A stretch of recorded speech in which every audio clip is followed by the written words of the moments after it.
So we'll be going through the seventh chapter today. Seventh chapter is very special.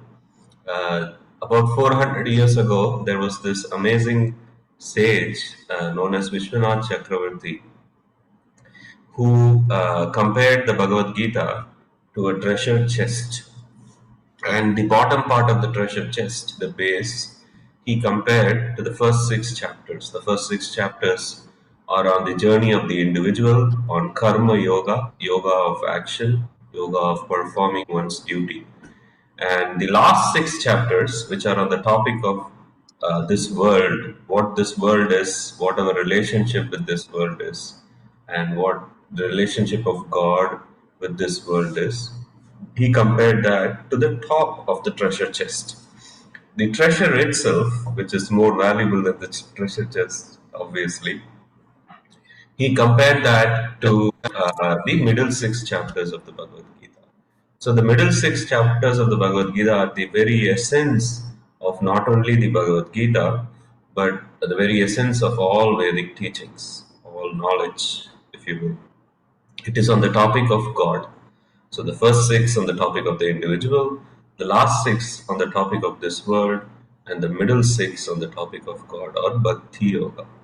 So we'll begin that journey of the middle six chapters today. Very excited to do that with all of you. But as a grounding exercise, as we have been doing since the beginning of these sessions 6 weeks ago, 7 weeks ago now, we'll begin with some mantra meditation. Mantra meditation is a very simple and very purifying process. We chant the transcendental sounds Hare Krishna and Rama. Hare refers to the energy of the infinite, the energy of the cosmos. Krishna and Rama are names of the Supreme, the names of the infinite, primary names of God. There are many names of God. God, by definition, is infinite, so He has infinite names. There are many primary names, many secondary names, which cover all the different traditions of this world, all the different spiritual traditions of this world. Krishna and Rama are some of the primary names of God. The whole Mahamantra, Hare Krishna, Krishna Krishna, Hare Rama, Rama Rama, Hare. It's like a child spontaneously calling out to its mother. We have a daughter, Malini, and when she needs her mother, she just, even in her sleep, she'll call out, uh, Mommy, come here, spontaneously, just like that, from the platform of the heart, from the platform of who we really are, not this body, not this mind. Beyond that, that which is eternal in us, the eternal spark of consciousness, the eternal spark of energy that we really are, from that platform, we call out to the supreme energy and energetic Hare Krishna Rama via this Maha Mantra. This it re-establishes our connection with God and makes us really happy. So let's do that for a few minutes. Wherever you are, please close your eyes. Take a deep breath in, inhale, then exhale, inhale, then exhale. One more time, inhale, then exhale. Come back to normal breathing.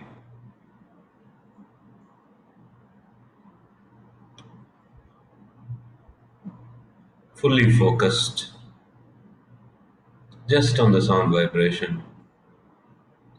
We vibrate the Maha Mantra with our tongue and we receive it in our heart through our ear. Very simple process. Please join me.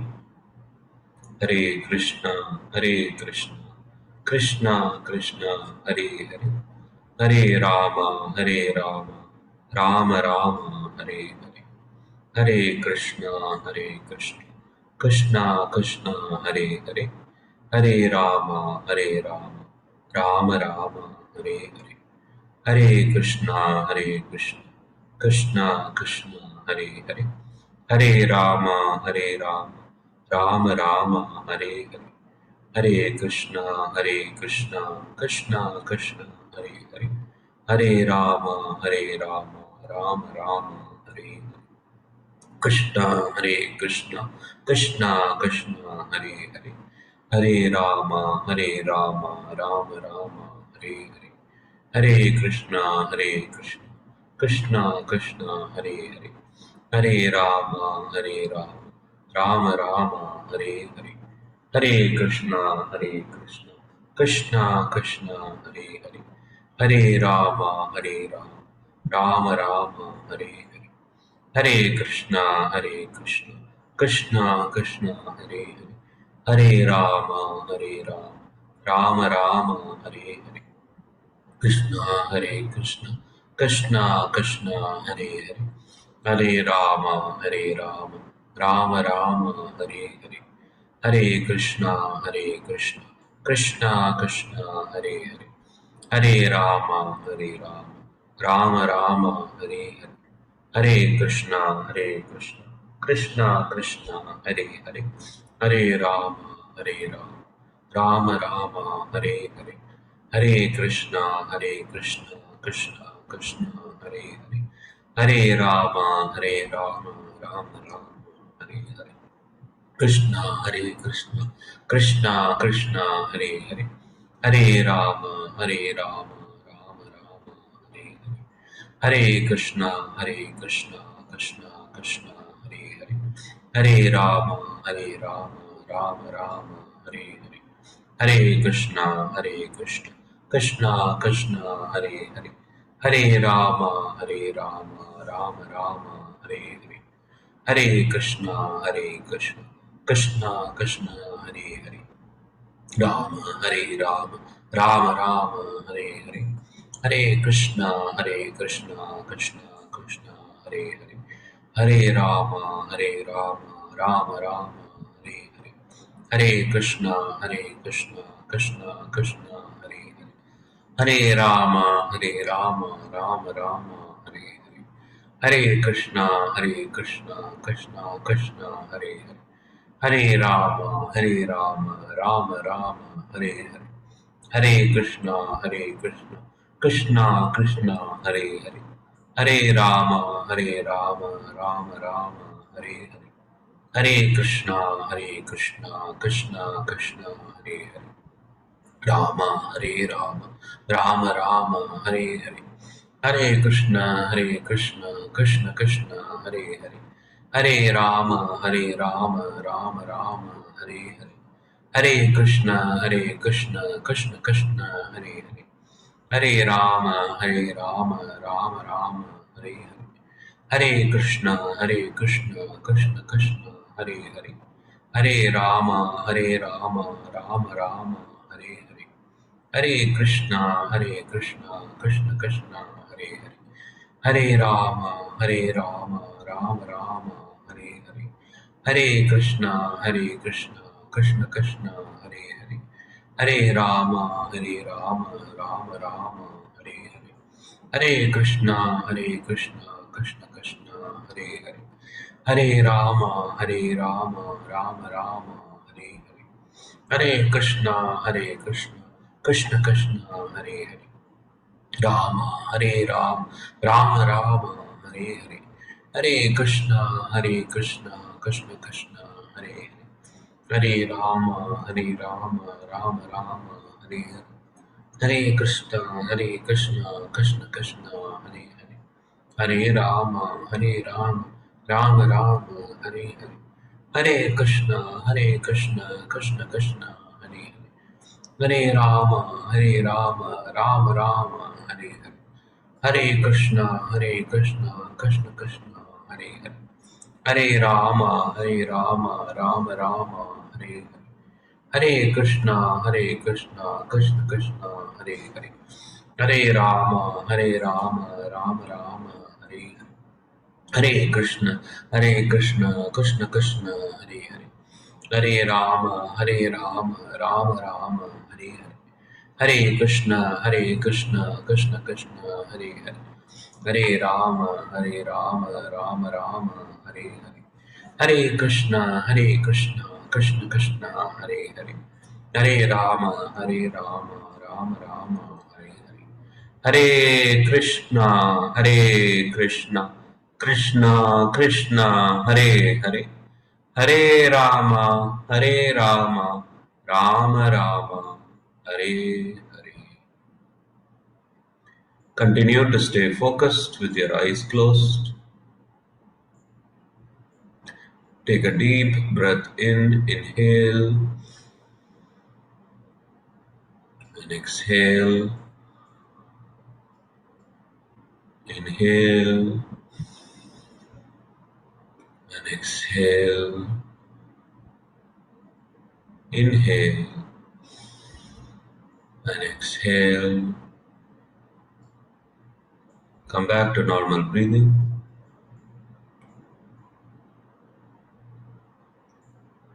We will take 30 seconds of silence before we begin.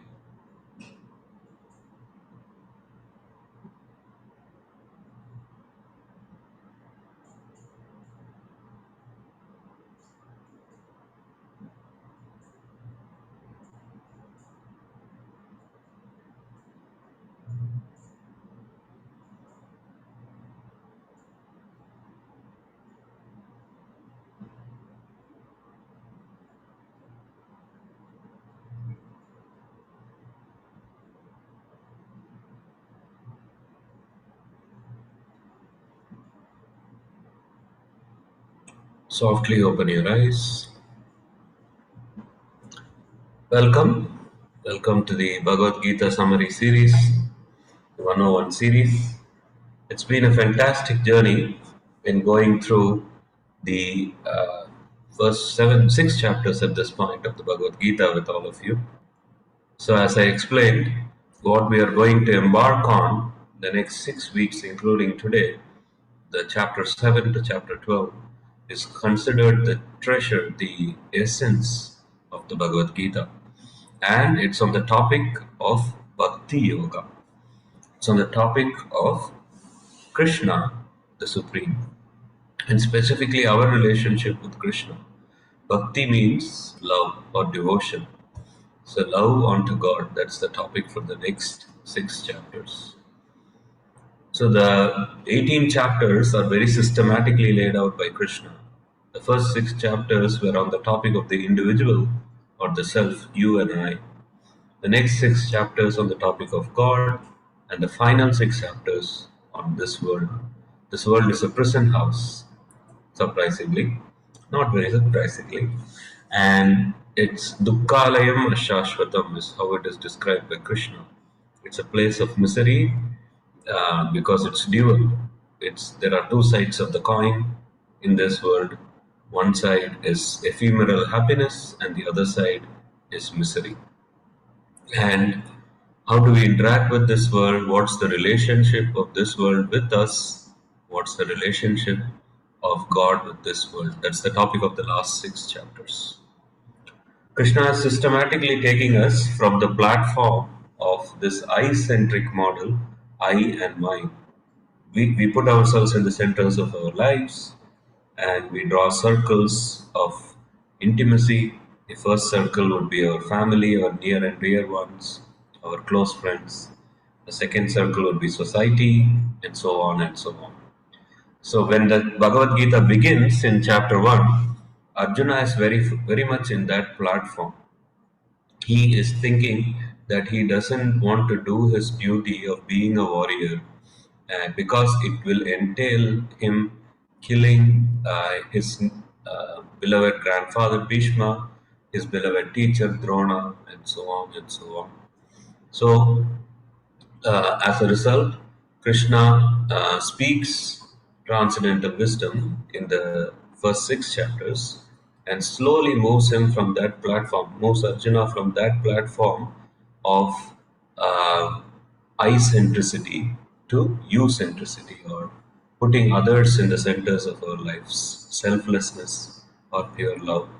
To put others in the centers of our life, we have to put God in the center of our life, because otherwise, who do we put at the center of our life? Some imperfect living entity. Then that relationship will not be perfect in itself. So, putting God at the center means putting others at the center of our life. So he's moving Krishna and all of us who are reading the Bhagavad Gita from ignorance to knowledge to love in this beautiful process of moving from the I centric model to the you centric model. So he began that by describing identity in the second chapter. After Arjuna has this doubt, should I do my duty and fight and kill my own relatives, my own friends, my own teacher, my own grandfather Bhishma, or should I renounce and run away from battle? I don't know if any of you are tennis fans. I'm a huge fan of Novak Djokovic. French Open is going on, and just a few days ago was the semi-final with a very amazing young player from Spain, Alvarez, I think is his name. And previously, the two played in the Madrid Open, and in the Madrid Open, which is a ATP Tour event, which is 3 sets, as opposed to a Grand Slam, which is 5 sets. The first 2 sets were tied 1-1, and Alvarez is such a good player, so young, so energetic, so athletic, that he actually bet Djokovic in the third set and won that match in the Madrid Open. And just a few days ago, in the semi-final of the French Open, it was 2-2, 1-1 also in the first 2 sets. But unfortunately, Alvarez, in the third set, he started getting cramps in his leg and his hands and all over his body, very painful. So he lost focus, he lost energy, and Djokovic bet him in the next 2 sets. In the press conference later on, he was asked, you're a top tier athlete and you had the significant injury, significant cramps that you got after the second set. Uh, why didn't you retire? Because oftentimes in tennis, when a player is injured, they forfeit the match to the opponent and move on. Alvarez said, as a tennis player, I didn't want to give up like that and retire. I really wanted to fight it out. I even gave up the third set in hope of conserving my energy so that in the fourth set onwards I can try and recover from the cramps, but I couldn't. But I was never going to retire. I really loved that answer from the tennis player because Arjuna is in the same situation. He is the um, um, Michael Jordan, like I've said before, and this is the NBA Finals. They are in the Kurukshetra battle. He has trained day and night to be the archer he is, the warrior he is. Yet, because of weakness of heart, he is thinking of giving up his duty of fighting just because he has to fight against his near and dear ones, even though it is justice that he is fighting for. So, in that situation, Arjuna surrenders unto Krishna and says, I don't know what to do. I have miserly weakness of heart. I don't know what to do. Seventh verse of the second chapter. And Krishna begins his coaching of Arjuna by guiding of Arjuna by talking about identity. He first says, you are not this body, O Arjuna. None of us are this body.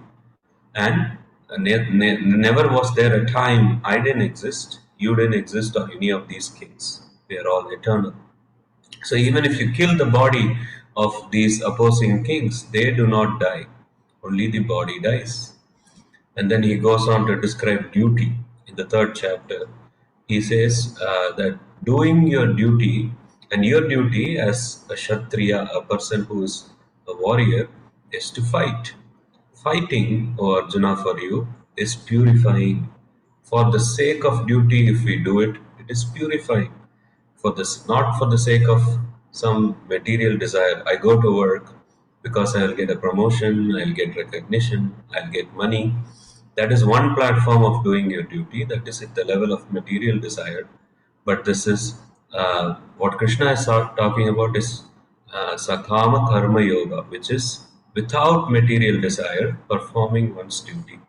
Doing our duty without material desire, but for the sake of doing our duty, is purifies us, removes the anarthas in us. So Arjuna asks at the end of the third chapter, how come some many people know what their duty is, By default, we know what our duty is. We have a child, we know that we have to give it love, take care of the child. But in some cases, why don't people, in spite of knowing their duty, not do their duty? And Krishna says that lust is the enemy of a person who wants to do his duty. Kama yesha, krodha yesha. Lust doesn't mean just onto the opposite sex. Lust means our propensity to enjoy out of turn. So then Arjuna asks, why, how to overcome this lust? And Krishna then describes lust is at the level of the senses, at the level of the mind, and at the level of the intellect. And it's most easily attacked at the level of the senses. Once you control your senses and don't let it go haywire towards sense objects in the world, then you can attack the lust at the level of the mind, O Arjuna, he says. And he says you require spiritual intelligence and transcendental knowledge to be able to do that. Then in the fourth chapter, he speaks this transcendental knowledge, who he is, who God is, who the living entity is, you and I are, and what the relationship of the two are. Very wonderful chapter.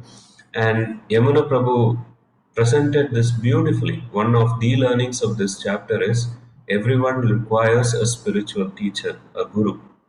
There is a beautiful verse in this fourth chapter. Tadvidhi pranipatena pariprashnena shevya upadeshyanti te jnanam jnanina tattva darshanaha. Jnanina tattva darshanaha. A person who has seen the truth can show you the path, Krishna says. So, and he is encouraging all of us to find such a person. So, that is the crux of transcendental knowledge. Having spoken about identity, who we are, having spoken about duty or dharma, and then having spoken about jnana or knowledge, Krishna then speaks about peace. Very beautiful chapter, one of my favorite chapters in the Bhagavad Gita. Even if a person is not a person of faith, even if a person is not necessarily looking for a spiritual pursuit, this particular chapter of the Bhagavad Gita you can ask him or her to read because it is all common sense. The conclusion of this fifth chapter of the Bhagavad Gita, Krishna says, Bhoktaram yajna tapasam sarvaloka maheshwaram suhridam sarvabhutanam jnatva mam shanti richati. Shanti is a word we have all heard. Shanti means peace. Jnatva mam shanti richati means peace will come to you, O Arjuna. How will peace will come to you? Peace will come to you. He's giving a peace formula in this verse.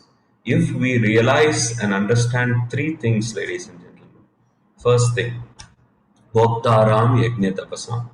We understand we are not the primary enjoyer of things. We understand the Supreme is the supreme enjoyer of everything. Everything, He is the supreme enjoyer. Second, Sarva Loka Maheshwaram. We understand we are not the proprietor of anything, including this body and the life air in the body. Nothing belongs unto us. Everything, He is the proprietor. There's a beautiful verse in one of the Upanishads called Isho Upanishad, which goes, Isha Vashyam Idam Sarvam Yat Kincha Jagatyam Jagat. Isha Vashyam Idam Sarvam. Everything, all the universes and everything within it belongs unto the Supreme. Just common sense, right? If we realize and understand we are not the enjoyer, if we realize and understand we are not the proprietor of things, pressure is lifted. Life is so much easier. Whatever we get in life, if we get money in life, if we get position in life, if we get recognition in life, it is to be used in His service and nothing belongs unto us. So the pressure of working for ourselves and the pressure of wanting to enjoy for ourselves is taken away. But just because He is the supreme enjoyer and just because He is the supreme proprietor doesn't mean He is some aloof entity. So the third part of the peace formula is very, very important. Suhridam Sarva Bhutani. Suhridam Sarva Bhutani means He is the friend of all living entities in this world and the next and the next. He is the friend of all living entities everywhere, best friend.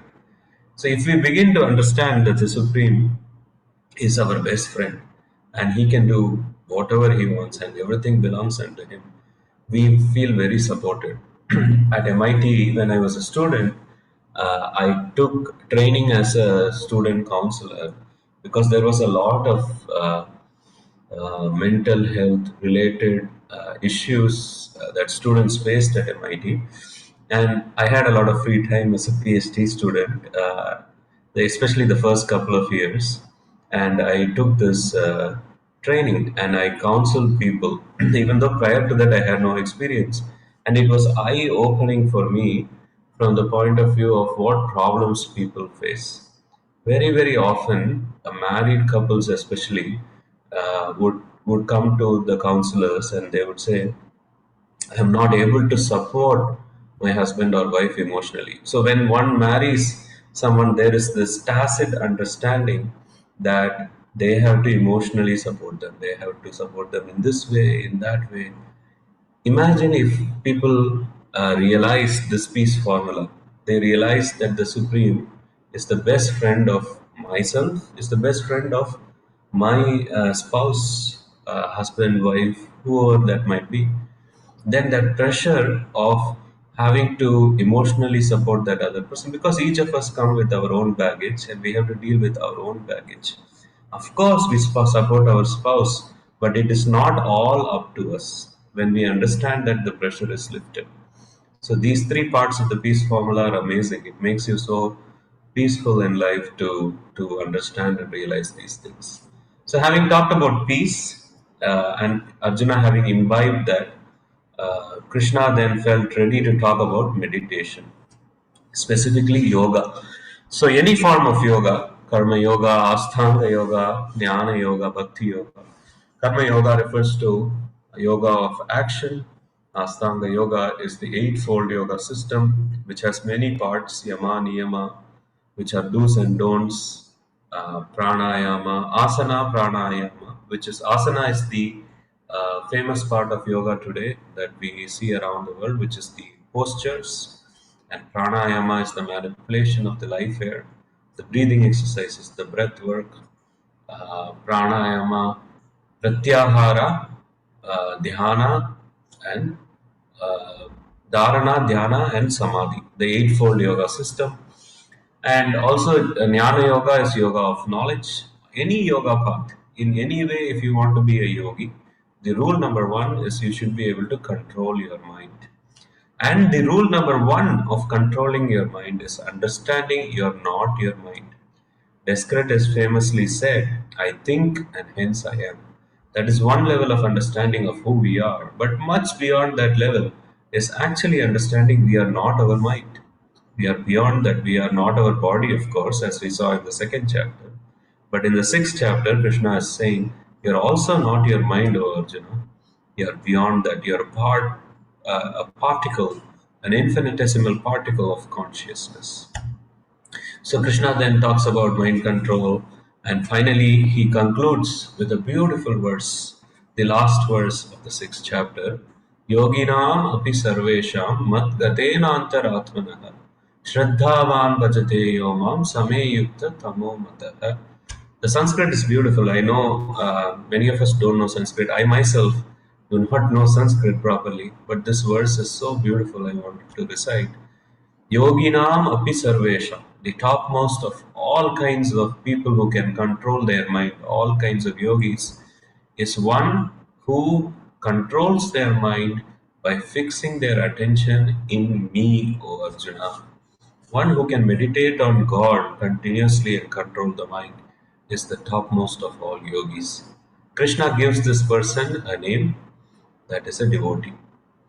It's a very important transition unto the seventh chapter of the Bhagavad Gita, because from 7th to 12th chapter is on the topic of bhakti or love of God. So, love means there has to be two persons, yes.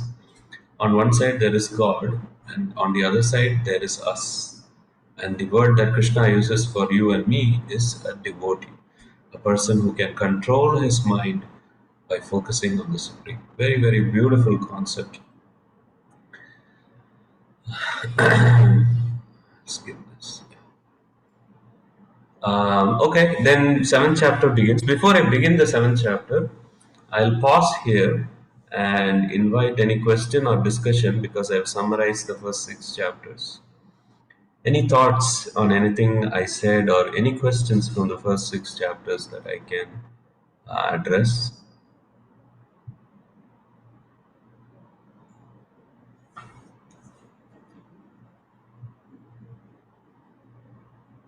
All right. We'll continue. Whenever you have a question, you can stop me. Just unmute or raise your hand. There is a raise your hand button on Zoom, very convenient. And I'm more than happy to entertain any discussion. And if I don't know, I have read the Bhagavad Gita a couple of dozen times, but each time I read it, I realize it's deeper and it's deeper and it's deeper. It's a wonderful journey. The Bhagavad Gita has two things for me, like I said in the introduction. One, it's a manual for life, how to be peaceful, how to, who am I, who is God, understanding life, what is this world, which is very bewildering also sometimes. Why do these things, why do good things happen to bad people in this world? These things can be understood from the Bhagavad Gita. So it's a manual for life. Even it's a manual for death. The eighth chapter of the Bhagavad Gita, which Yamuna Prabhu will discuss next week, goes into how to die, when to die. Very, very interesting.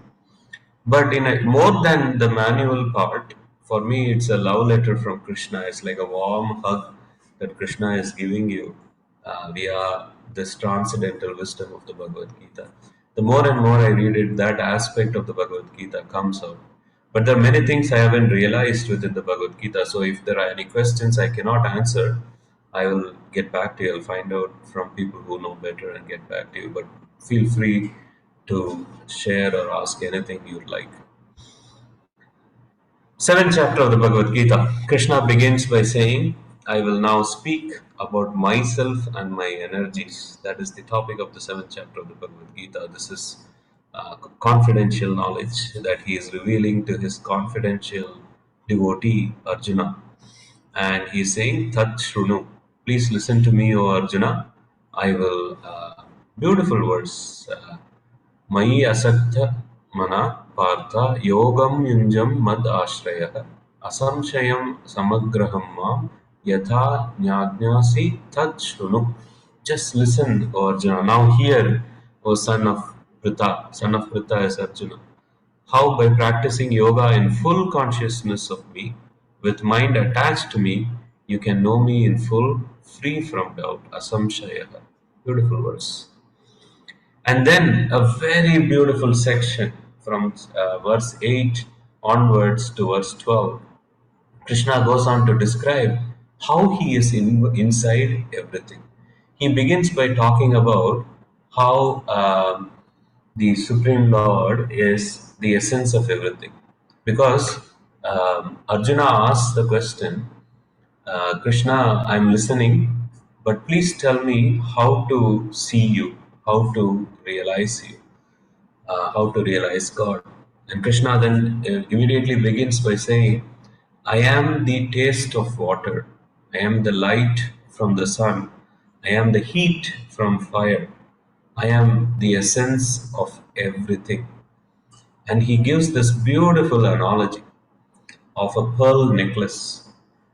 So, ladies and gentlemen, you see this pearl necklace, what do you see?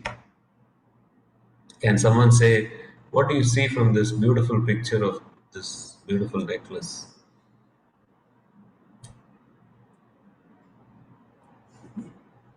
You see the pearls, correct?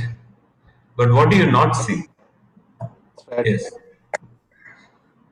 the Thread. thread, correct, exactly. Sutre mani gananiva is the words in Sanskrit.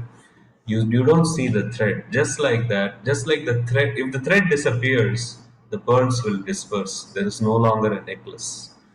In the same way, Krishna is saying, I hold everything together. I am the governing principle. So I am a scientist myself by training, and I minored at MIT on quantum physics, but I'm also very familiar with the Newtonian Einsteinian physics side of it. And scientists today are trying to marry the physics of the big, which is gravitational theory and theory of relativity, with the physics of the small, which is subatomic particle physics, which is quantum physics. They are trying to marry in a theory of everything. Krishna is saying here, I am the theory of everything. I am that which holds everything together. What the scientists have come up with so far is terms dark energy, dark matter, and they are accepting that 96% of all energy in this universe they cannot understand. Unified field, thank you, Seema. They are trying to they're saying 96% of all energy they cannot understand. That's called dark energy, and the only reason it's called dark is not because it's dark, because of their ignorance is dark. They don't know what it is. And 75% of all mass, dark matter, they cannot understand. But the Bhagavad Gita explains that the Supreme Lord holds everything together like the thread holds the pearl necklace together beautifully. I love this analogy. It's one of my favorite verses of the Bhagavad Gita. So the question arises, can you show me God? Uh, so when you see this person, this cartoon, this person, he bought a car. He ran it for many, many years, and then finally it shut down. Smoke started coming out of the engine, but he didn't know what to do. Okay, he was not able to see what was the problem because he himself is not a mechanic or anything like that. So he called AAA in the US, and AAA came up and as soon as the AAA mechanic saw the smoke, he knew what was wrong with the car, and he immediately fixed it. It was the carburetor, whatever it was, right? He fixed the car. So, in order to see God, we need to be trained. Just like to see the problem with the engine, one needs to be trained as a mechanic. There's no magic. One needs to be trained as a mechanic. Similarly, in order to see God, we have to train ourselves. In order to see Krishna as the taste of water, we have to meditate on that. We have to read about Krishna. We have to practice mindfulness in our everyday life, and eventually with practice, just like with a Olympic athlete, 4 years they train for the Olympics, fine tuning every inch they can shave off their running time or swimming time by physical exercise, by practice, by technique, by strategy, all of that. Just like that, throughout our life, we try and train our mind, we try and train our senses, we try and train ourselves to be able to see God. We read the Bhagavad Gita, that is our physical training. We chant the Mahamantra, that is our practice, and so on and so on. So we eventually will be able to see God. We need the eyes to see God. So the examples that Krishna gives in this chapter are very, very helpful in everyday life. Unlike Arjuna, who has Krishna seated as his chariot driver right in front of him, we don't have that. We don't have God as our chariot driver or car driver or anything like that. So our way of seeing God is through everyday things. He is the tasted water, He is the light from the sun, He is the ability in man, He is the heat from fire. Krishna gives many, many examples. I'm only citing four for simplicity. But he says he is the ability in man, the wonderful ability of Usain Bolt to be able to run at 40 kilometers per hour at peak speed, the ability of Stephen Hawking to be able to see mathematics of 13-dimensional reality, and so on and so on. Krishna says, I am the ability in man. So when we see our own special ability, all of us have talents, whatever that might be. When we see the talents of the people we know, we should be reminded of Krishna. And this is how to see God is through these everyday things.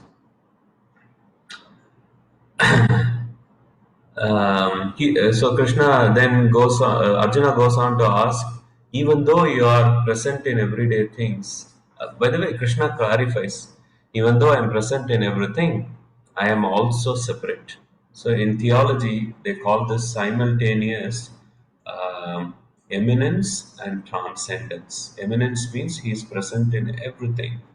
Transcendence means even though he is present in every atom in every universe, he is also beyond this universe. He is not material. So Krishna clarifies that even though he is in everything, he is not everything. He is separate. Then Arjuna goes on to say, yes, simultaneous eminence and transcendence, but people still don't know you why. And then Krishna introduces this concept of modes of material nature, or guna as they are called. People are deluded by the modes of material nature, and Arjuna immediately wants to know. One thing I have developed by reading the Bhagavad Gita a couple of dozen times is a real, genuine appreciation for Arjuna. He is so much on our side, so compassionate. He asked these questions for us in my realization. He asked questions I would have. If Krishna had told me people are deluded by the modes of material nature and hence they don't know me, I would have asked how to come out of that delusion because I myself am in that delusion. And for the first time in the Bhagavad Gita, Krishna says, only by surrender. Surrender doesn't mean guns to our head and hands up. That's not surrender. That is material. Surrender, the equivalent word in Sanskrit is Sharanagati. Sharana Agati. Agati means shelter or place. A place, and Sharanagati means the place of shelter. So, whenever we are in trouble, what is our place of shelter? For example, if a person is in trouble and he relies on his bank balance, his wealth to get out of trouble, then that is his place of surrender. If a person is in trouble physically and he relies on his doctor as God to get out of that, then that doctor is his place of shelter. That is his surrender. All of us have our surrenders. Some of us surrender to material things, and some of us surrender to spiritual things. The real shelter for all of us is God. The real shelter for all of us is Krishna. So, only one who is surrendered unto Krishna, whose Sharanagati is Krishna, is able to come out of this delusion of the material world, Krishna says. Only he can know me, he says. In fact, he goes on to describe that not everyone surrenders unto me. There are four kinds of people who do not surrender unto me. They are called Muda, Naradama, Maya, Fakritanyana, Asuram, Bhavam, Ashritaha. Muda refers to people, very strong language. In fact, Muda can mean foolish. Krishna is being very strong with this language here. Muda actually refers to people who have no time, who are so busy trying to make a living, so busy trying to take care of their family. They have no time for transcendence, they have no time for spirituality. Um, Krishna is making an example here. He is standing in the middle of the battlefield where 8 million people are ready to fight the largest battle known to mankind at that time. And all the great soldiers of the world are assembled on both sides. But he comes to the middle of the battlefield. He shows the opposing side to Arjuna. Arjuna becomes depressed and surrenders unto him. And he speaks 700 verses of transcendental wisdom in the middle of the battlefield before this is about to happen. He is pressing the pause button, showing us we always have time. If I have time before fighting this battle, if Arjuna has time before fighting this battle to hear the Bhagavad Gita, all of us always have time. But there are always persons who are don't have time. He categorizes them as people who will never surrender unto him. Second is Naradama, the wicked persons, people who use negative means to attain their material desire. Uh, Yamunajivana Prabhu described three kinds of karma. Vikarma, or activity which is performed against the code of civility. You get money by being a gangster, by killing people. That is vikarma. That leads to negative reaction. Then there is karma itself, which is performing our activity for material desire, but within the codes of civility, like following the rules and regulations, for being ethical, and going for our material desires still. That leads to positive reaction from that action, that is karma. But above these two is akarma, performing our activity without material desire. So that leads to no reaction. Krishna wants Arjuna to fight, but without material desire. Fight for me, O Arjuna. In later on in the 8th chapter of the Bhagavad Gita, next chapter, he makes a tremendously important statement for all of us. He says, Mam Anusmara Yudhyacha, which means, remember me, O Arjuna, and fight. That is when we remember him and fight, when we fight for him, that is akarma. It has no reaction. So these Naradama, the second kind of people who do not surrender, perform vikarma. They never surrender unto Krishna. Maya Paharitanyana is a very interesting category of people. These are people who are very intelligent, but they are so materially driven that they cannot see there is beyond transcendence. They cannot see there is beyond material stuff. They think everything comes from matter. Everything is a chemical reaction, and everything comes from matter. Krishna is saying such persons do not surrender unto me. The fourth kind of people are people who are fundamentally atheistic. Not all atheists in the world belong into this category. People who are fundamentally atheistic, who cannot see the presence of God in anything. Krishna says these four people do not surrender unto me. Of course, Arjuna immediately then wants to know who are the people who surrender unto you.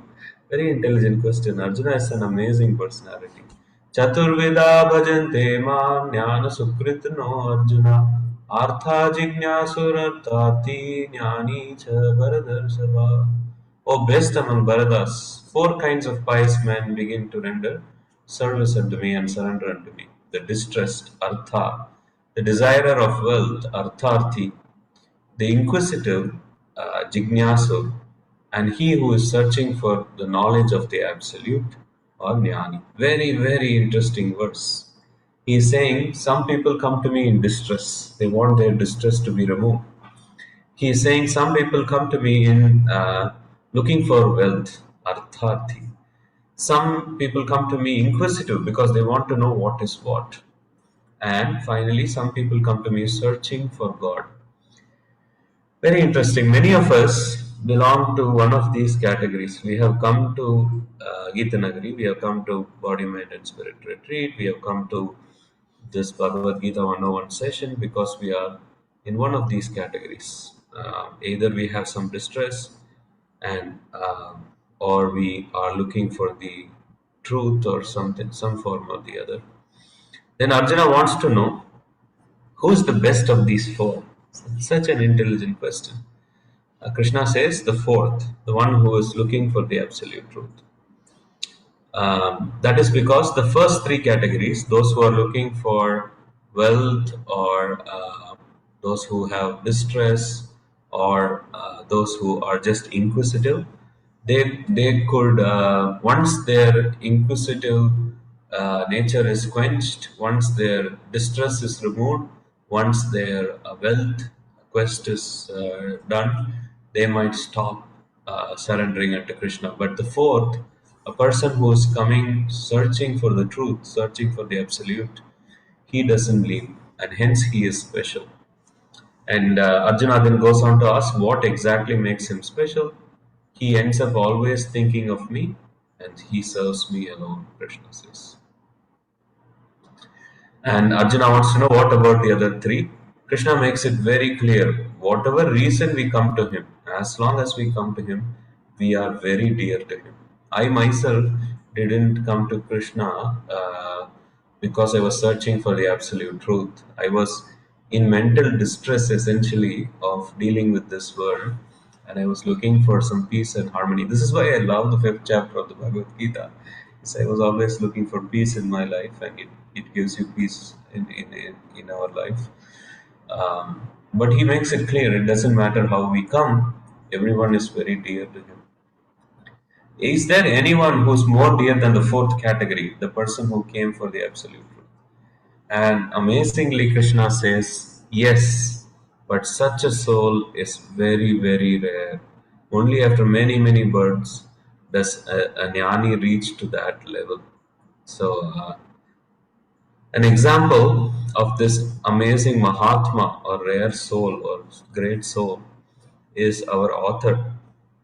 Like I mentioned in the introduction to the Bhagavad Gita in the very first session, there are 1,500 commentaries on the Bhagavad Gita in the market today. 1,500.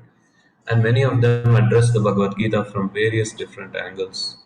But the Bhagavad Gita, as it is, that we follow, we read, is written by Srila Prabhupada, is very special. There's a reason why it's the most widely read version of the Bhagavad Gita. There's a reason why the scholars say it is the most authentic version of the Bhagavad Gita because it is as it is.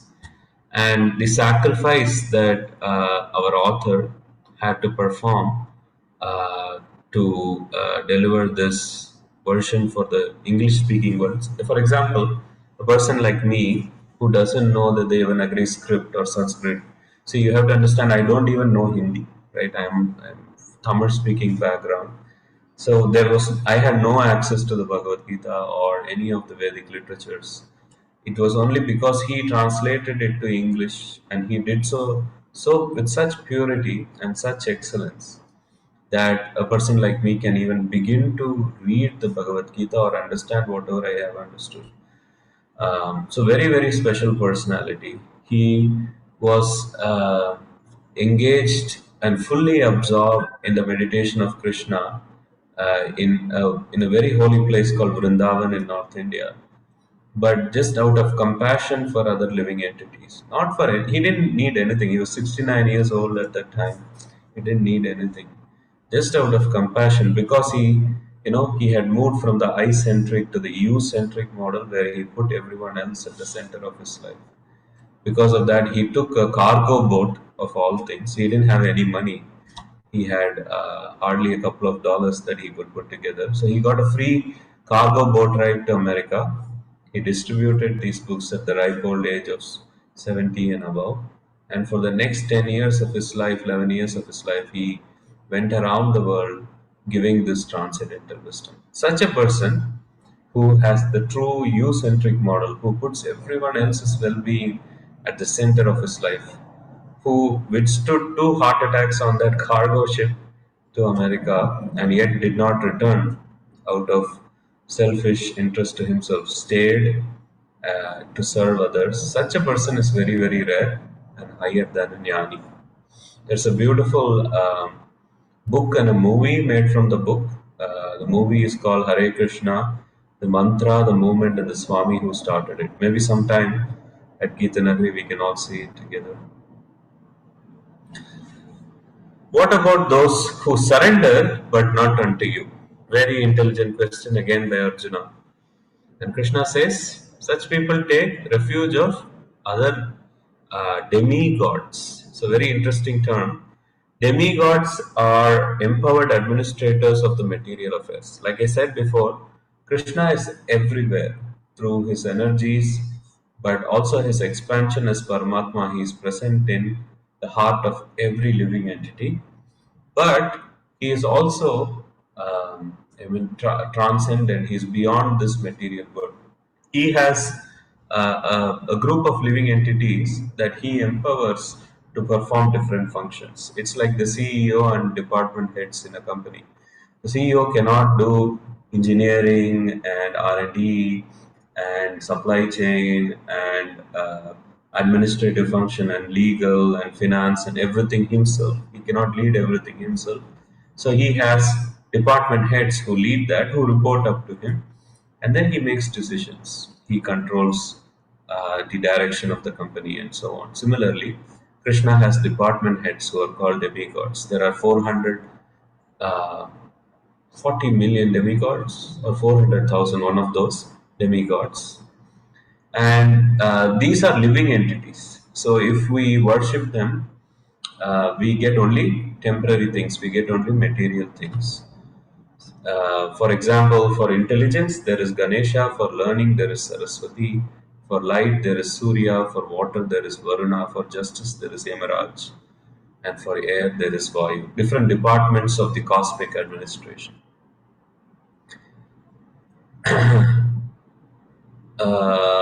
They so people who do not surrender unto Krishna, they surrender unto the demigods, and that is an indirect way of surrender. And Krishna says that such persons, you remember in the end of the third chapter, he said, "Kama yesha krodha yesha." Lust is the enemy of a person who wants to do his duty, and lust can be at the level of the senses, mind, and intelligence. These people who surrender unto others, they have mostly conquered lust at the level of senses and at the level of the mind, but still their intelligence is stolen by material desire and lust. So they don't want to surrender unto the supreme; they want to surrender unto some other living entity. What result do they get from this worship? They get whatever results they get is temporary. Like I mentioned before, the nature of what they administer is material, so they can give us only material boons, if you will, if we worship them, and hence the material boons are temporary. Everything material ends, including this material body, right? So Krishna is saying the results of worship to them is temporary. And we pray for so many different things, ladies and gentlemen, if we're honest, right? We pray for wealth, we pray for happiness, we pray for family, we pray for help, we pray for peace. But the person to pray to is Krishna. He is the supreme. The person to pray to is the supreme. Even if we want something material, the the best person to ask for that material thing to is the supreme. Krishna then says something shocking. He then goes on to say, okay, these demigod worshippers are people whose intelligence is stolen by lust. But there's another category who have no intelligence at all. And Arjuna asks who they are. He calls them impersonalists or Mayavadis or Shunyavadis. These are persons who see Krishna and they say, yes, they have written commentaries on the Bhagavad Gita also. And in their commentaries, when Krishna says, surrender unto me, they say, oh, Krishna is talking about surrender unto the impersonal within him. They don't give credence to the fact that the Supreme can have a personality. He is not a person like you and me. Yes, he is a person like you and me in the sense that he has a personality, he has features, but he is infinite. He is not, he is perfect. We are none of those things. Even in our purest state, when we remove the conditioning of the body, where we are perfect, we are still infinitesimally small, whereas he is infinite. So he is an infinite person. The Supreme Absolute Truth has, Yamuna Jivana Prabhu described this beautifully in the second chapter of the Bhagavad Gita, where he spoke. The Supreme Absolute Truth has three levels of realization. The lowest level of realization is Brahman or Brahmajyoti, the ever present, ubiquitous, formless, shapeless, impersonal, infinite. The second level of realization is Paramatma, the personal divinity who is present in everyone's heart. The third level of realization is Bhagavan, the infinite person. So those who don't give credence to the infinite person are said to be people with no intelligence at all, according to Krishna, not my words.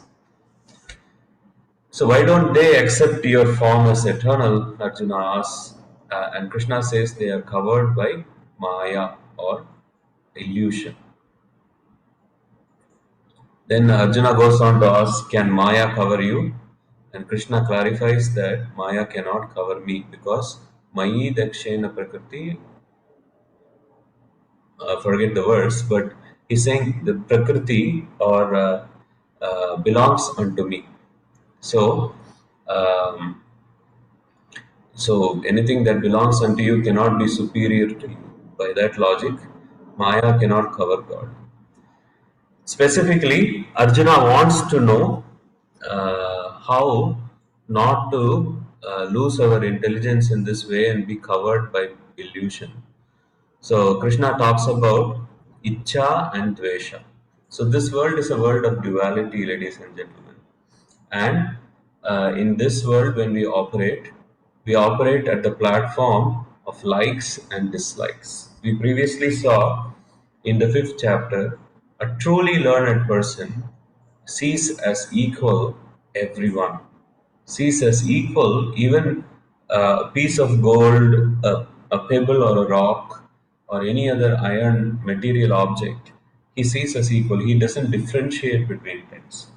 But when we are not at that level of true equity or equanimity, there is this beautiful verse in the fifth chapter, um, which goes Pandita Samadarshina Vidya Vinaya Sampanne Brahmine Gavi Hastini Suni Chaiva Supakecha Pandita Samadarshina Vidya Vinaya Sampanne, empowered by education, a truly learned person, Pandita Samadarshana, sees as equal an elephant, a dog, a person who is abominable, a person who is really learned, everyone and every living entity he sees as equal.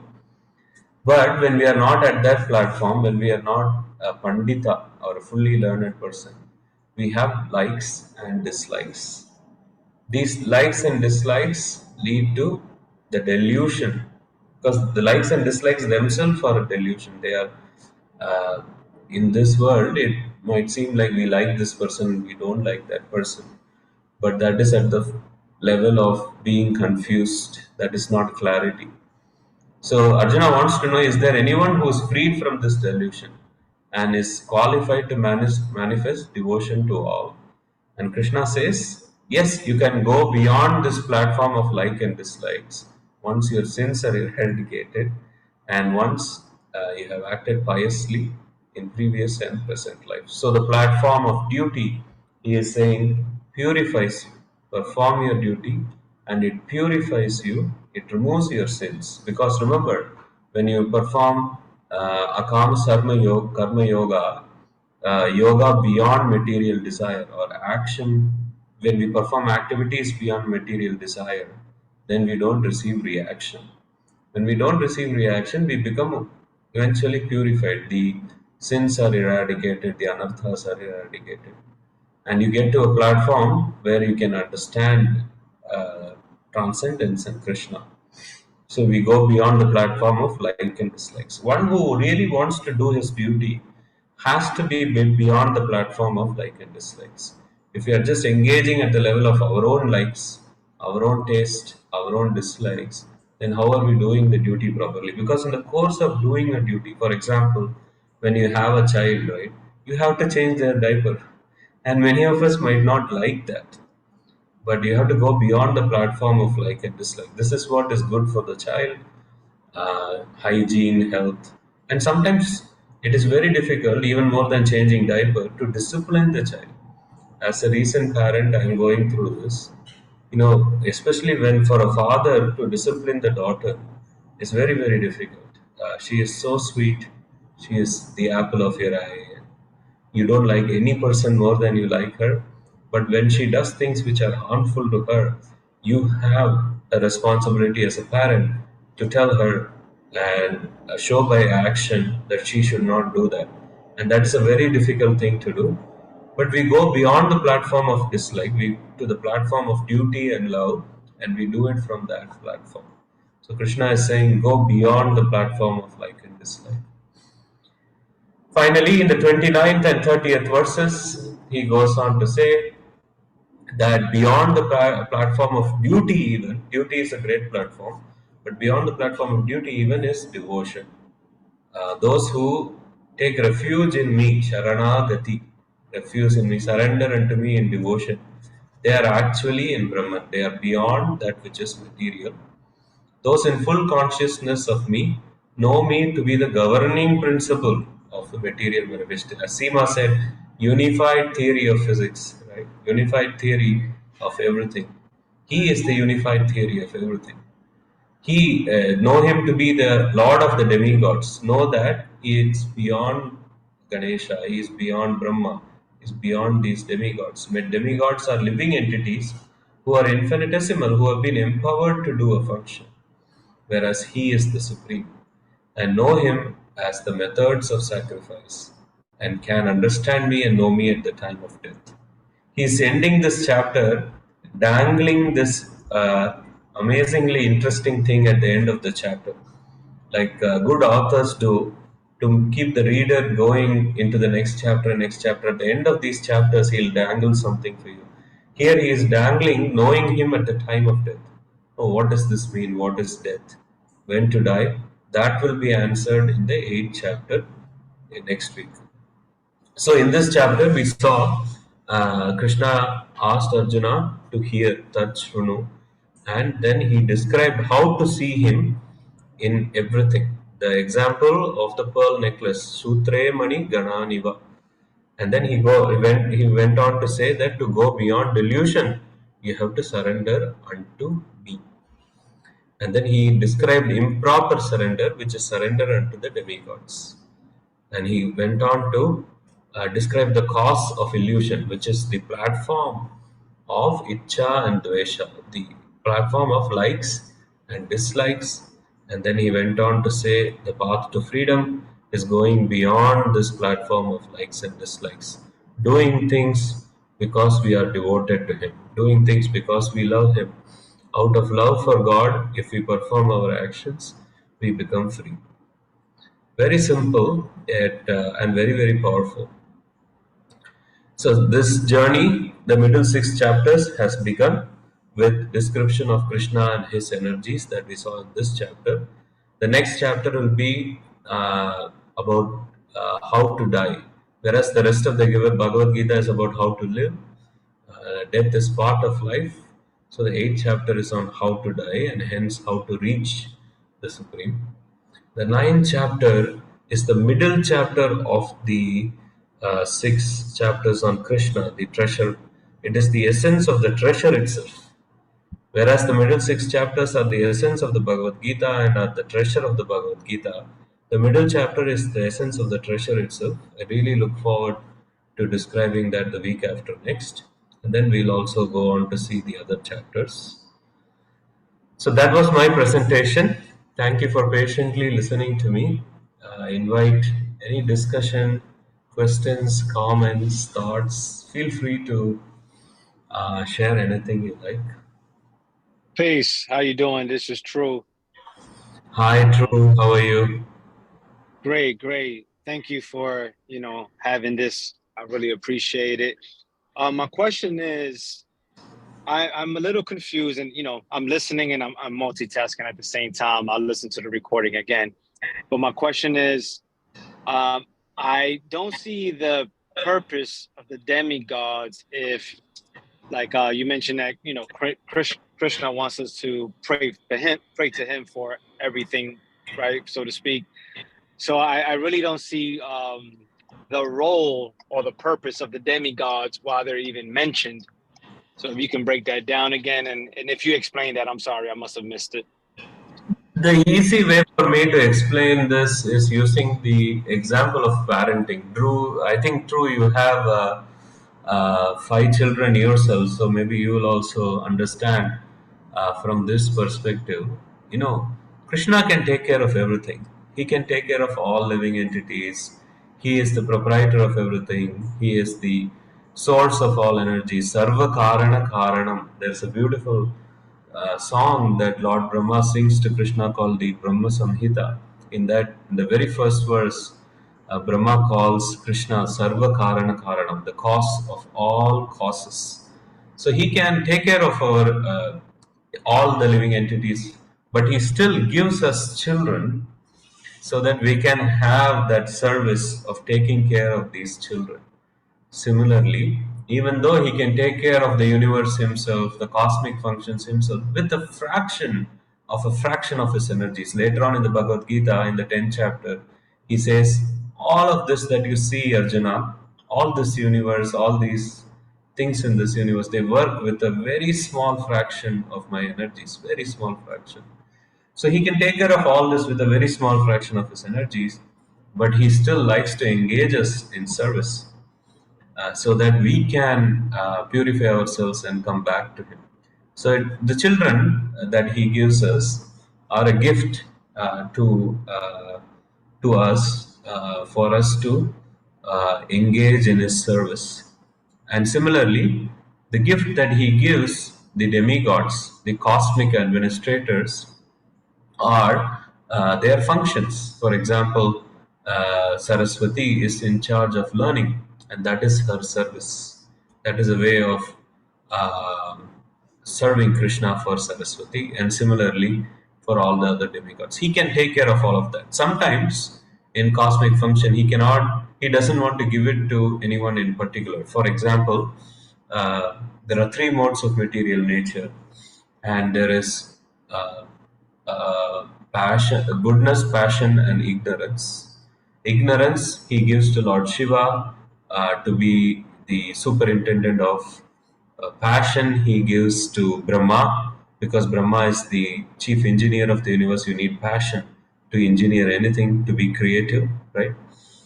But he doesn't give goodness to anyone. He keeps it for himself. As Vishnu, he keeps it for himself. So it is entirely up to him what function he gives who. But he gives functions to all these living entities in order to engage them in service. Just like makes us parents, even though our daughter he can easily take care of directly, but he gave me a daughter so that I will have a way of serving him. Is that helpful? Yes, it's definitely helpful. I have to process it some more, and I also have to remember, coming from, although I wasn't really like committed to the religion that I was born in, coming from that aspect is just a foreign perspective for me. Yes, yes. So yeah, but thank you. I definitely will continue to process, and I'm going to listen again. And if I have more questions, I will ask. Thank you. Absolutely, it's very foreign. I read the Bible also myself. My roommate at MIT was a very devout Christian, so he gave me a Bible and really enjoyed reading the Bible. And there are many similarities, for example, but there are also differences. For example, the concept of demigods and having the demigods makes um, the Bhagavad Gita seem pantheistic, but also it's clear it's monotheistic, because Krishna is the one God.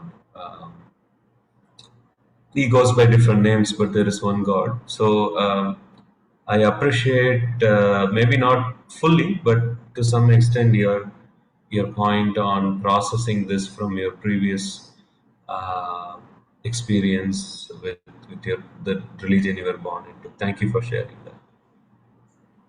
Absolutely. Prakash, I have a quick question. Thank you. Hi, Nilesh. Yes, go ahead. Yeah, so we're living in this modern world, and we're talking about giving up, not giving up everything, but to believe in the supernatural power. How does one go about that when you're giving us this historical information that's based on facts, but to do that and to actually practice that is so very difficult. Yes, my experience, Nilesh, is following this and becoming detached gives us more, gives us so much. For example, even materially, you take even my poor example, right? I'm trying to practice this, um, and I'm not, as advanced or anything like that. But I have a very full life in spite of trying to practice, because of trying to practice. In fact, not just in spite of, because of trying to practice this. I have a company I run. I have 1,000 employees. I have a child. I have a family. Everything is there, so you don't miss out on anything by trying to practice this. But the pressure is lifted. The anxiety is lifted, the stress is lifted. You are a dentist or an orthodontist, I forget which one, but You don't have to give up your practice. You're an excellent dentist, you keep going. You have a family, you keep going. But you dovetail everything in service of God. That's all is the point of the Bhagavad Gita is instead of doing these things out of material desire, do it out of love of God. Develop, understand what is love of God, understand our relationship with God, and dovetail everything to His service instead of doing it for our. If I wasn't introduced to the Bhagavad Gita, I probably would have still started the company. I probably would have still have employees and so on. But the difference is in the consciousness. Even though I'm not perfect in the practice at this point, I try, at least I try to do my work. I try to do the role of being a father. I try to do the role of being a son to my parents out of love for Krishna, out of service, mood of service for Krishna. That's the only difference. Nothing is lost. Yeah, my bank balance is pretty good. Okay. A follow-up question to that: if he created all of us, then why do we have to go through all this?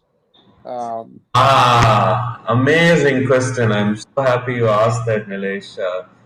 Because I told you, right? I told you nothing belongs unto us. The body doesn't belong unto us. The life air in the body also doesn't belong unto us. Our car, our house, our family, our job, nothing really belongs unto us. These are all temporary things given to us so that we can maintain and do some service. Only one thing actually belongs unto us. It is our love, our love. That's all. Our love belongs unto us. Our love for Krishna, our love for God, eternally belongs unto us. That doesn't belong unto Him. That belongs unto us. For love to be there between us and God, there has to be free will. See, if just because we are eternally part and parcel of Him, we are eternal, we were not created. But you're right, we are eternally part and parcel of Him. We are an infinitesimal part in His infinite whole. And because we are like that, doesn't mean we don't have free will. In order for love to be there between two entities, there has to be free will. He has to give us the room to decide, I don't want you. And that's what happened. The reason we have to go through all this is we used our free will, misused our free will, and decided we don't want you, I want to enjoy separately. And He is so munificent, He has created this material universe or the material multiverse, which is one fourth of all creation, where there are different. It is said in the Bhagavatam that there are 8.4 million different species or types of bodies, depending on the material desire. So, if you want to enjoy in a particular way, you get that particular body based on your desire and your karma. You get a particular body. And hopefully, we use this universe for reading the Bhagavad Gita, for meditating, and we use it as a place of rehabilitation. Just like if someone is addicted to drugs, they go to a rehabilitation center and they get off the drugs and they come back into society. Just like that, we can use this world as a rehabilitation center, get off this mentality that we are the enjoyer. This is why the last verse of the fifth chapter of the Bhagavad Gita that I mentioned, the peace formula, is so important. Understanding we are not the enjoyer, understanding we are not the proprietor, and understanding He is the friend, best friend of all living entities. If we understand that, we become peaceful because we immediately go back to our original state of being part and parcel of Him, even if we have this body. So that's why we go through this, even though, because He gives us the room to walk away from Him. Thank you very much, Prakash. Thank you, Nilesh. Anything else, folks? Really nice to see such a wonderful group join today. Mayank, yes, go ahead. I have a personal question, so I'm not sure I can ask here or separately. It's up to you. If it's specific to you, we can discuss after I end the call and the recording. If you don't want it to be recorded. Yeah. Okay, I'll do that. No problem. I'll wait. Anybody else? Yes, Hare Krishna. I have a question. Hi, This is Ukti. How are you? I'm doing great, thank you. Who is Shankar? Who is Shiva? And are they demigods? Who is Shankar. Shank? Shankar? I don't know all the demigods. There are many, many demigods. I don't know if Shankar is a demigod. Is this someone who's worshipped that you have seen? Yes. Yes. Okay, I don't know them. I can find out. How about Shiva? Shiva. Oh, Shiva is very interesting. Shiva is also supreme, but like yogurt and milk are different. Krishna and Shiva are different. They are the same, but they are different. So Seema is saying Shankar is another name for Shiva. So if that is the case, I can talk about Shiva Tattva. Shiva is very interesting. Essentially, there are two kinds of living entities in this world. One is the infinite, and second is the infinitesimal. The infinite fall under this category of Vishnu Tattva, and the topmost of all Vishnu Tattvas is Krishna. So that is the God category. Then the infinitesimal is Jiva Tattva, or the category of the living entities, and all the demigods except Lord Shiva fall in that category. Lord Shiva is still in the infinite category, but he has a category of his own. He is not in Vishnu Tattva. Within infinites, there is Vishnu Tattva and there is Shiva Tattva.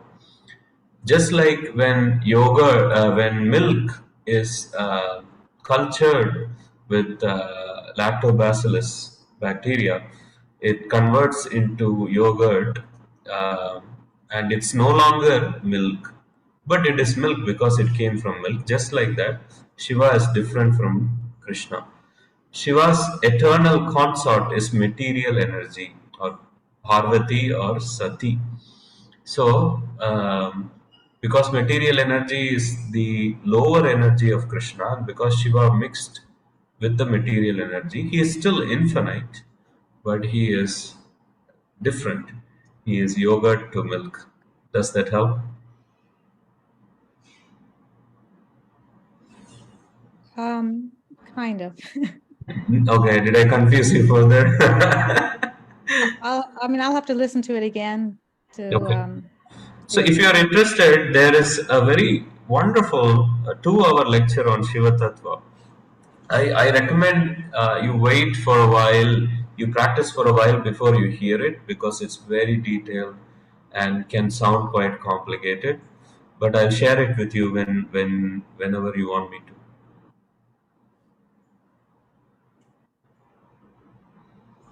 Thank you, Ukti. Any other questions before we end? Mayank and I will speak separately. Other than that. All right, I really am grateful and thankful to all of you for joining us today.